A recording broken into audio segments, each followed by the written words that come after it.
Most of the patients కొంచెం diabetics ఉంటారండి, hyper టెన్సివ్స్ ఉంటారు.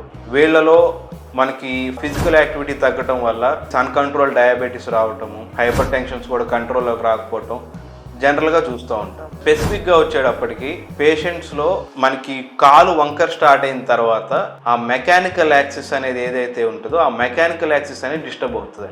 సో మెకానికల్ యాక్సిస్ డిస్టర్బ్ అయినప్పుడు అంటే ఒక్క మోకాలు వంకర్ రావటం వల్ల ఆ మోకాలు వంకర్ని అకామిడేట్ చేసుకోవటానికి నెమ్మదిగా కింద యాంకిల్ ఏదైతే ఉందో యాంకిల్ కూడా వంకర్ రావటం స్టార్ట్ అవుతుందండి. అట్ ద సేమ్ టైం మనకి ఫుట్లో ఉన్న ఫింగర్స్ కూడా లోపలికి వంకర తిరిగిపోవటం, అండ్ పైన హిప్ జాయింట్ ఏదైతే ఉందో హిప్ జాయింట్ కూడా లోపల హిప్ జాయింట్ నార్మల్గా ఉండాల్సిన యాంగిల్స్ కాకుండా హిప్ జాయింట్ కూడా దానికి నీ జాయింట్ ఏదైతే వంకర్ ఉందో దాన్ని అకామిడేట్ చేసుకోవటానికి అది కూడా వ్యారస్లోకి వెళ్ళిపోవటం జరుగుతూ ఉంటుందండి.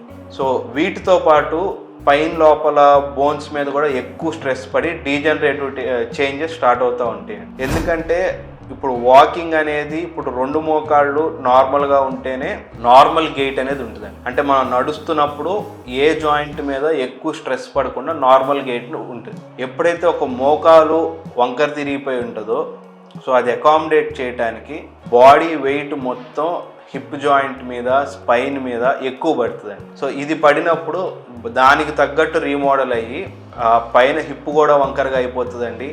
అండ్ స్పైన్లో కూడా వెన్నుపూస అరిగిపోవటం కానీ అండ్ వెన్నుపూస ఎముకలు కూడా ఒకదాని మీద నుంచి ఒకటి చిన్నగా డిస్లోకేట్ అవ్వటం కానీ స్పాండిలోలిసిస్ అంటామండి, అవి కూడా జరుగుతూ ఉంటాయి.